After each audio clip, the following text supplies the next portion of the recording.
کہ سرکار ویسے کرنی نے اپنے دانت کو شہید کر دیا۔ اس کے بعد خیال آیا اے اویس پتہ نہیں مصطفیٰ کا کون سا دانت شہید ہوا ہوگا۔ حضرت اویس نے دوسرا دانت بھی شہید کر دیا۔ ایک ایک کر کے حضرت اویس کرنی نے میرے نبی کی محبت میں اپنے تمام دانتوں کو شہید کر دیا۔ یہ ہے حضرت اویس کرنی رضی اللہ تعالیٰ عنہ۔ کون اویس کرنی ہے جس نے اپنی ماں کی اتنی خدمت کی ہے کہ سرکار کی زندگی تو سرکار کا زمانہ تو پایا۔ حضرت اویس کرنی نے میرے نبی کا مبارک زمانہ تو پایا لیکن کبھی اللہ کے رسول کی بارگاہ میں حاضری کا موقع میسر نہ آیا۔ کس لیے؟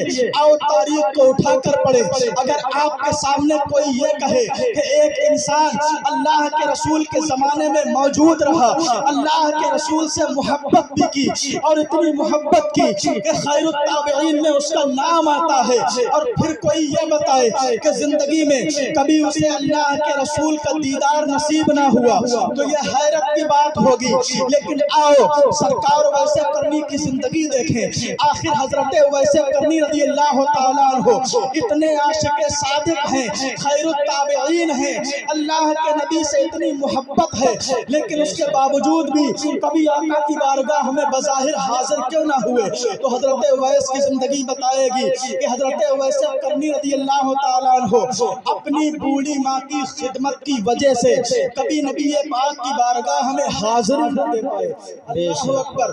ماں کی خدمت کی وجہ سے، ماں کی خدمت کرنے کے لیے حضرت اویس ہمیشہ اپنی ماں کے پاس رہتے۔ اور کیسی ماں؟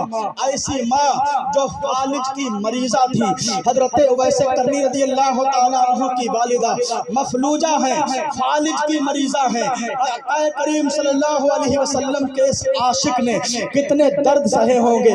حضرت اویس کرنی رضی اللہ تعالیٰ عنہ کی آپ زندگی اٹھا کر دیکھیں تو پتہ چلے گا یہ حضرت اویس کرنی ہیں۔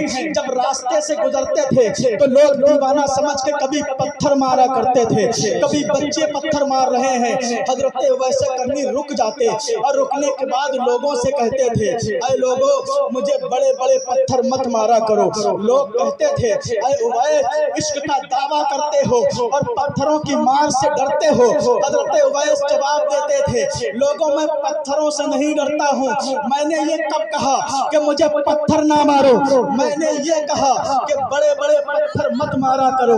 اس لیے جب تم بڑے بڑے پتھر مارتے ہو تو چوٹ لگتی ہے، زخم کھل جاتے ہیں، اور جب زخم کھلتے ہیں تو خون بہتا ہے، اور جب خون بہتا ہے تو میرا وضو ٹوٹ جاتا ہے، جب وضو ٹوٹ جاتا ہے تو میں اپنے نبی کے نام کو بغیر وضو لینا گوارا نہیں کرتا ہوں۔ اسے دیوانگی کہا جاتا ہے۔ اویس کہتے ہیں کہ بغیر وضو میں اپنے نبی پہ درود پڑھنا گوارا نہیں کرتا ہوں۔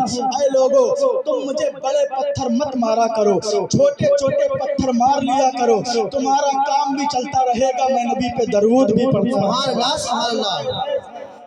سے پتہ چلا کہ پیارے آقا صلی اللہ تعالیٰ علیہ وسلم پہ درود پڑھنے کی شان کیا ہے۔ اللہ کے رسول صلی اللہ علیہ وسلم پہ درود و سلام پیش کرنے کا ثمرہ کیا ہوتا ہے۔ حضرت اویس کی تاریخ سے پتہ چل رہا ہے کہ جو نبی پہ فدا ہوئے تھے، جو اللہ کے رسول کے عاشق ذات تھے، انہوں نے اپنی زندگی میں درود کو اس طریقے سے شامل کیا تھا کہ اللہ کے رسول پہ درود پڑھنے کے لیے حضرت اویس ہمیشہ وضو سے رہا کرتے تھے۔ سبحان اللہ یہ درود پاک کیا ہے؟ آؤ ایک منٹ میں آپ کی بارگاہ میں عرض کروں درود پاک پڑھنے کی فضیلت کیا ہے۔ میرے نبی کے ایک صحابی ہیں، آقا کی بارگاہ میں حاضر ہوئے، حاضر ہونے کے بعد عرض کرتے ہیں یا رسول اللہ میں آپ کی دعوت کرنے کے لیے آیا ہوں۔ میرے نبی نے فرمایا ٹھیک ہے مجھے تمہاری دعوت منظور ہے۔ آخر وہ دن آیا کہ مصطفیٰ کریم رؤوف الرحیم صلی اللہ تعالیٰ علیہ وسلم اپنے چہیتے صحابی کے مکان پہ تشریف لے گئے۔ دعوت کے دن سرکار تشریف لائے۔ جب میرے نبی اپنے غلام کے مکان میں تشریف لائے، مصطفیٰ محمد صلی اللہ علیہ وسلم جب دسترخوان پہ تشریف فرما تھے، کافی انتظار کرنے کے بعد میرے نبی نے اپنے صحابی کو آواز دی او میرے یار ذرا ادھر کو آ۔ صحابی آئے تو میرے نبی نے فرمایا